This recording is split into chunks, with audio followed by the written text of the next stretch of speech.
Արգավաշ կուսակցության նախագահ Գագիկ Ծառուկյանը կուսակցության քաղաքական խորհրդի հրավիրված նիստում ի թիվս արի հայտարարում է կոնկրետ հայտարարություններ անում, որ նշում է, որ երկրում ստեղծած իրավիճակը պարտադիր է այսօր հանդես գալ սթափ գնահատականներով, առաջարկել երկել ժողովրդի առջև ծառայած խնդիրների վերաբերյալ, նաև այստեղ քննադատական խոսք է հնչեցել իշխանությունների վերաբերյալ, օրինակ այս հատվածը մեջ բերեմ։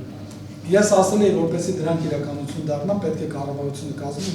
կազմի 97%-ին փոխել, բայց այսօր տեսնելով ձախողումները, ես կարող եմ ասել, որ այս իշխանությունը պետք է փոխվի ոչ թե 97, այլ 100%-ով, քանի որ բոլոր ոլորտներում ձախողել են։ Ինձ համար հաջողություն է խոսել այս թեմայով։ Այս հայտարարությունը անում է, ինչ է տեղի ունենում Հայաստանի Հանրապետության իրավական ամբողջ համակարգը, իշխող կուսակցությունը ամբողջությամբ խառնում են իրար ու սկսում է քաղաքական քրեական հետապնդումները։ Բաժանորդագրվեք Իրավաբան նետի սոցիալական հարթակներին հետագա նորություններին տեղեկանալու համար։